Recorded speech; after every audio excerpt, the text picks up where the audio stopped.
Voor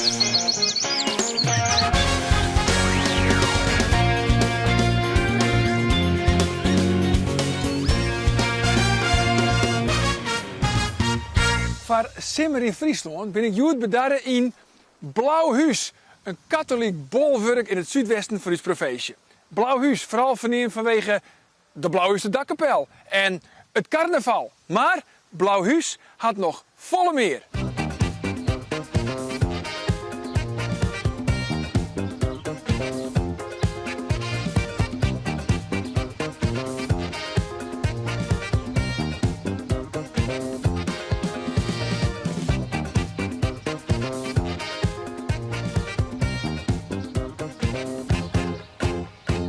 Ja, een beetje dwarp had vanzelfs ook een eigen kroeg. Nou, die hadden ze in Blauwhuis ook. Dat is dat. De Freunskip van Gerard en Gerda. En die wijnen Boppe de Kroeg. Hoe is het eigenlijk om Boppe de Kroeg te wijnen? Nou, ik zal het je eerlijk vertellen. Ik ben gauw thuis. Ja, ja. Dat is je gewazen eventjes. Maar eerst een man die werkelijk alles weet over Blauwhuis. En dat is Acronius. Acronius, had elke niet hier in Blauwhuis een mooie naam? Nee, ja. Met mijn hele enkele mensen niet een mooie naam. En dat ben jou? Daar ben ik één van. En dat ben meer, hè? Ik ben net de eerste. Ja, want Blauwhuis, ja, als ik denk om Blauwhuis, dan denk ik echt om het katholieke bolwerk. Ja. De enclave. Ja, nou ja, ik doe toch steeds meer skip. Vind ik een mooie frisse duiding. Je hebt een beetje een hekel aan het woord enclave? Nou, ik hou wel van de frisse taal. Dus om die manier te duiden vind ik goed. Ja. Ja. Waar leidt nou correct de oorsprong van Blauwhuis? Ja. Hier is het eigenlijk ontstaan. Bij het inpolderen in de 17e eeuw van de Sengemaar en Atsemaar is je het polderhuis deelt zetten. En het polderhuis is je blauwe dakpan. Vandaar het blauwe huis, wat letterlijk blauw huis worden is. Maar dat huis dat zit er nou net meer? Nee, dat huis dat zit er niet meer. Dat heeft verschillende functies in het verleden. Maar uiteindelijk is dat verdwenen.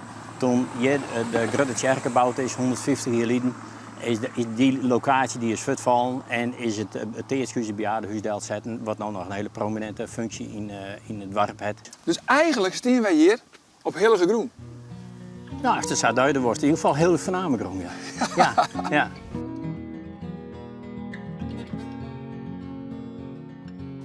Ja, eerlijk is eerlijk, Acronius.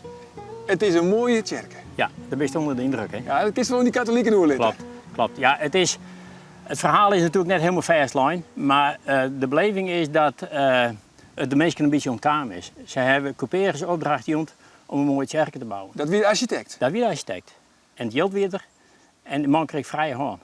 Dus hij heeft zich bemoeid met het ontwerp, het bouwen, maar ik de inrichting, de glazen en de kleuren. En Marmelkoor stinkt dit gebouw er. Want hoeveel hield hier die katholieken dan? Ja, van mij heeft het 100.000 goenen kosten. 100.000? Destijds. Goenek. Goenen, ja. Ja. 150 jaar geleden, hè? 150 shilling. Ja. Nou, we laten de Sint-Vituskerken voor wat het is. En we gaan het dorp in naar een manta die alles mooiste kind wat er maar wil. En dat maakt hij van hout.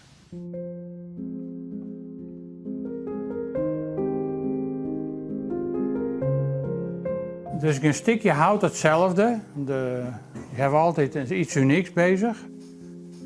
Ja, de kerstviering in als het worst. Ik maak een vaasje voor een pen. Ik heb hier nog materiaal voor. Ik kan dat wel even zien laten. Ik steek hem tot deze lijn in. Dan heb ik dit materiaal voor op de vleugels. En dan maak ik deze bal roematje. Als er maar een millimeter verschil in zit, dan haal je het materiaal van de bal die al klaar is, haal je ouw. Dan is het werkstuk verkloot eigenlijk. Dat moet je dan zien.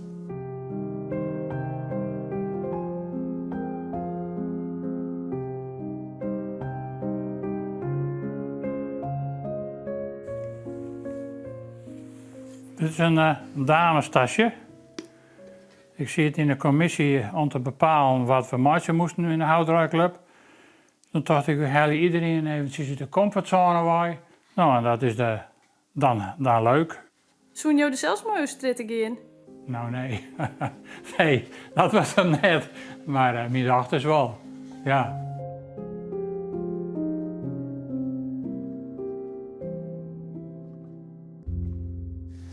Nou hebben we van de serie Simmer in Friesland al heel wat dorpen bij de Einhoorn. Ja. En vaak litten de mensen dan alle highlights zien van het dorp. Ja. Maar Acronius, wat voor stoosje aan litten? Dit is de oude bende. Ja, en het is toch een unieke locatie. Vertel. Dit is het Vinia Domini Schielkamp, wat van de paters in Wietmarsum in 1959 opzet is. Als een activiteit voor jongeren om in de kunde te komen met allerlei verschillende boeteactiviteiten. En in geerwerking met de middenstand van Blauhuis is dit destijds opzet. Deze barakken komen uit de Noordoostpolder. Die ben je deel zetten. Het weer heel provisorisch, wettenleiding uit de Malkbusten, waar je alleen maar slierplakken en bank komt eten via de net. Maar de deal weer dat de middenstand die moest natuurlijk leverancier wezen van al het eten en drinken, alles wat je nodig weer. Nou, hier is een heel soort geschiedenis. Maar het is nou, wordt er helemaal niks van mee dienen. Nee, het is in begin jaren 90 is het ophouden. En het zit eigenlijk gewoon te vertutten om het zo te duiden. En de eigenaar die heeft af van doel om je wat moois deel te zetten. Dus we hopen dat dat binnenkort ik zijn beslag krijgt. Hij had het jet. Nou. Vast. Maar de locatie, het is niet alleen deze oude locatie, maar we zien ook onder de Blauwste Pollen. En daar wordt het stuk gekreund over de geschiedenis van Vinia Domini. Dat is een ierpelofspul, dat zou verleden jaar opgevoerd worden. Maar is net slagen. Vanwege corona. Vanwege corona, dus de ploeg die in 2012 het draaiboek van Hedderzoen spelen had, die schroot hier nou een stuk over deze geschiedenis met een locatie hier onder Poel, het Vliert. Ja, dat is uniek. Ja, en deze locatie dat is gewoon een stukje geschiedenis. Ja. Nou, Het jet bij Blauwhoes. En die maaien gewoon zijn lid. Het is wat het is. Het is wat het is. Ja. Ja, nou wie het jet iets zag, dan gingen de mensen eerst naar Tjerketa en vervolgens gingen ze linea recta de kroeg in.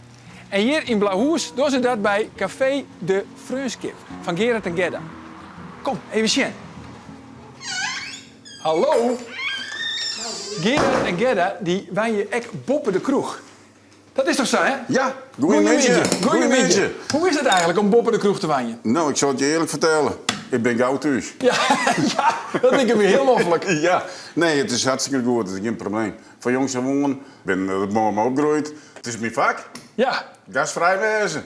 Dat is alles. ja. En hoe je het dan verdient, Gerda? Want ja, Doop is natuurlijk net echt opgegroeid in het caféleven. Absoluut net. Ik ben opgegroeid in Haas, hele orenbranche. Ik heb het er met Gerard bij gekregen. Alleen nog ik mis mijn eigen voordeel wel eens, het stukje privé. Ja, want er bent altijd verbonden met het kroegleven. Ja, absoluut. Heb je toch wel twijfelen misschien om het van die huid te nemen? Of geen moment? Nee, geen moment. Maar kroegbaas, daar kun je kwart over wezen, daar ben je voor je leven. Ja. Ja. Ja, Gerard Do heeft de oernaam van die oude heer en dat is Titus. En Titus die zit natuurlijk op zijn verste plak, want dit is jouw verste plak, toch? Ja, dan was dat weer vroeger zo, dat weer voor hen. Ja, want dan heb je mooi zegt, je kan die kant wat opzien, Ja. je kan die kant wat opzien. Ik wil graag alle kanten nutje. Hoe lang heb je kroegbaas west? 25 jaar. Ja. Maar wie het dan extra dat hier de meesten, je tiers, dan gingen ze eerst naar het kerken Ja. en vervolgens gingen ze al naar de kroeg. Ja. Koffie en dan nog een barrel. Daarboven en dan zetten ze een grote sigaar in de alles, een grote hofnaar. Mooie tijden. Mooie tijd. Ja. Ja. Maar nou heb ik begrepen, er is hier ergens in de kroeg een sigaretwasker met al je weddenskippen en die Ja. ga je jou losletten. Die heb ik wel dient, ja. Ja. Ja. Enig idee met het luid? Ja hoor. Ik denk het wel, maar ik moet ziekje. Echt maar zo. Maar er zitten echt wel wat weddenskippen in, of net? Oh, jongen. Oh, Ja, een heel soort. er waren nog wat afsletten hier in Blauwhuis. Als Jurgen, als Paken 105 jaar wordt, dan geeft Tjette van Titus een feest op zijn kosten. En wanneer weer dat? Op 7 december 1990. Man, zo'n 90. Ja. Maar de grote vraag is natuurlijk, hoe oud is Paken worden? 94. 94. Ja. Dus geen 105. Nee, Dus het hij is, is niet jonger bestond. ja. Dus het is geen feest. Nee. Nou, Net feest geweest. Dan kan Tjette er goed van af. Ja, Tjette, want ik heb niks gekregen. Ik ben er altijd belangrijk van, jongen. Ik heb altijd de mee gehad. We zijn aan het einde van dit programma. En normaal sprutsen, dan plak ik de sticker van Simmer in Friesland op het boord. Maar de laatste weekend hebben we toch wat telefoontjes gekregen, want we zoeken het verkeerde fabeltje aan. En dus doe ik het Joert oors. Blauwhuis, dat is Simmer in Friesland.